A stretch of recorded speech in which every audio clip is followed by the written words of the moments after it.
BLC yang dikasihi Tuhan, kita bertemu kembali dalam Daily Seeking God pagi hari ini. Dan pagi hari ini kita mau belajar dari kitab Yesaya pasal 50 ayat yang keempat. Perikopnya tentang ketaatan hamba Tuhan. Ayat 4 saya akan bacakan.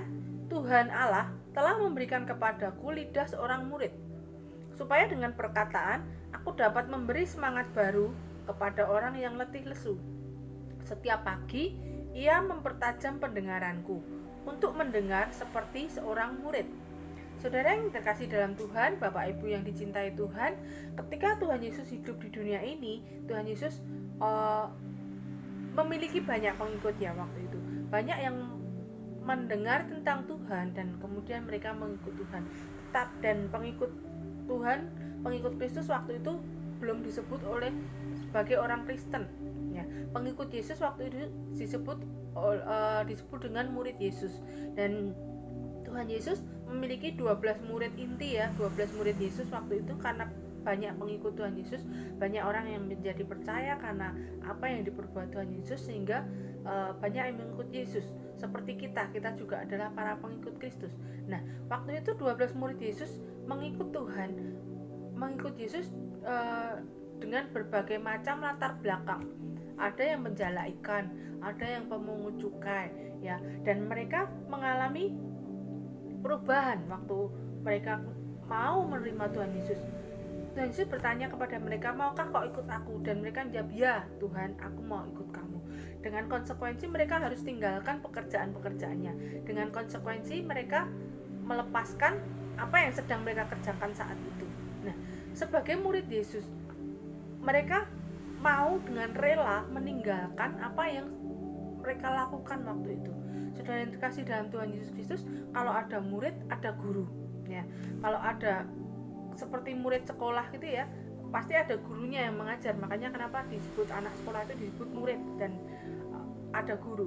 Ada murid, ada guru, dan ini ada interaksi antara mereka berdua. Gurunya mengajar dan murid mendengarkan. Tuhan Yesus mengajar 12 murid ini mengajarkan tentang Tuhan, mengajarkan tentang mujizat apapun yang dilakukan Tuhan Yesus waktu itu. 12 murid ini mengikuti Tuhan Yesus bukan sekedar mengikuti seperti seorang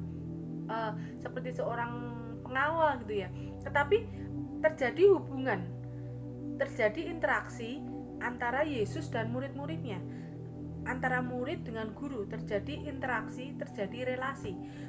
Dan itu awalnya dimulai dengan ketaatan. Untuk menjadi murid diperlukan ketaatan. Dan para murid ini mendengar apa yang diajarkan Tuhan Yesus. Mereka mendengar apa yang dikatakan Tuhan Yesus, dan itu mengubah kehidupan mereka. Sepanjang hidup mereka mengiring Tuhan sampai Tuhan Yesus mati, bangkit, dan naik ke surga. Murid-murid ini mengikuti Tuhan Yesus. Mereka banyak belajar dari Tuhan Yesus. Mereka banyak melakukan mujizat bersama dengan Tuhan Yesus. Mereka menyampaikan firman Tuhan. Banyak orang bertobat. Mereka melakukan apa yang Tuhan Yesus lakukan waktu itu, karena Tuhan Yesus sudah mempersiapkan mereka. Selama pelayanan Tuhan Yesus di dunia, murid-murid ini mengikuti, dan murid-murid ini melihat apa yang Tuhan Yesus lakukan, sehingga mereka juga mengalami sendiri, dan mereka juga melakukan apa yang Tuhan Yesus lakukan. Saudara, tanpa ada interaksi, tanpa ada relasi antara murid dan guru, pemuridan tidak akan terjadi. Murid Tuhan Yesus ini tidak akan jadi rasul-rasulnya Tuhan Yesus ya, tidak akan jadi rasul-rasul yang luar biasa yang dipakai Tuhan Yesus gitu. Nah, dibutuhkan kerelaan dan ketaatan untuk menjadi seorang murid. Dan 12 murid Yesus ini mereka rela, mereka taat. Mereka rela menjadi murid Tuhan Yesus, mereka taat kepada Tuhan Yesus, sehingga mereka mengalami perubahan dalam kehidupannya.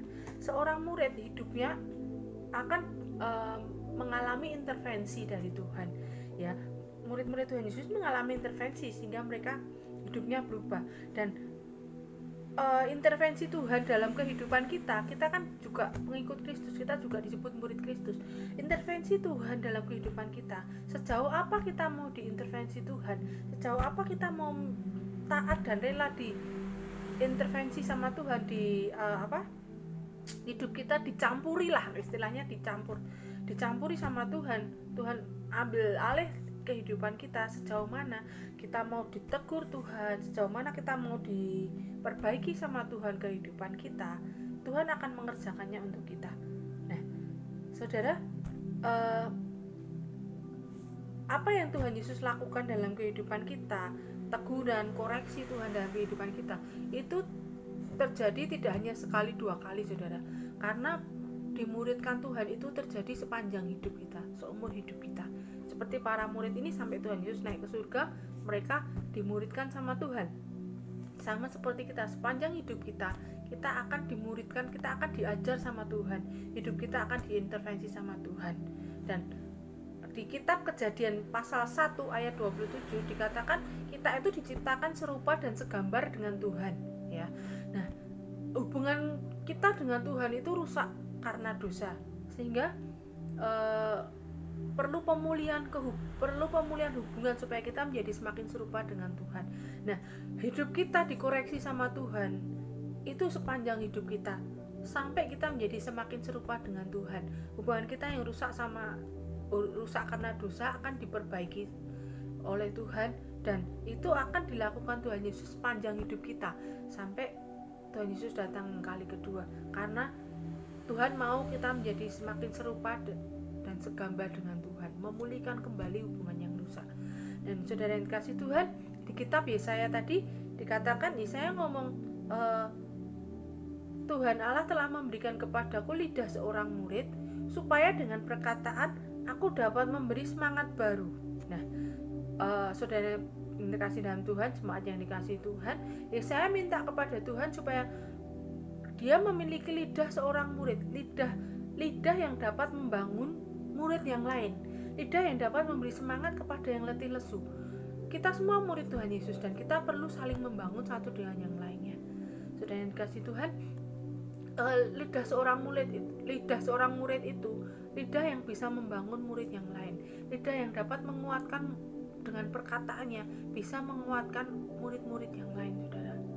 Dan di ayat berikutnya itu, setiap pagi ia mempertajam pendengaranku untuk mendengar seperti seorang murid, ya. Dan Yesaya meminta kepada Tuhan supaya setiap hari itu telinganya dipertajam, sehingga telinganya menjadi seperti seorang murid yang mau mendengar ajaran, mau mendengar didikan dari sang guru. Semuanya kembali kepada kita, saudara. Maukah kita menjadi murid? Kalau kita menyebut diri kita murid Yesus, maukah hidup kita diintervensi? Maukah hidup kita dikoreksi terus sama Tuhan? Dan maukah kita membangun saudara-saudara yang lain, membangun murid-murid yang lain, saudara? Dan Tuhan sangat ingin kita itu menjadi murid Yesus. Tuhan tuh sangat ingin memiliki kerinduan supaya kita juga mau menjadi murid Yesus, seperti 12 murid Yesus yang dimuridkan langsung oleh Tuhan Yesus, saudara. Nah, maukah kita menjadi murid Yesus? Semuanya pertanyaan kembali kepada diri kita sendiri. Maukah kita menjadi murid yang dikasihi Tuhan Yesus? Ya, puji Tuhan, saudara yang terkasih dalam Tuhan Yesus. Mari kita renungkan, kita sama-sama saling merenung, kita merenungkan apa yang menjadi apakah kita mau rela, apa kita mau taat menjadi murid Tuhan Yesus. Puji Tuhan, biarlah firman Tuhan renungan pagi hari ini dapat memberikan pencerahan kembali, dapat menjadi berkat untuk kita semua yang mendengar. Puji Tuhan, terima kasih, Tuhan Yesus memberkati.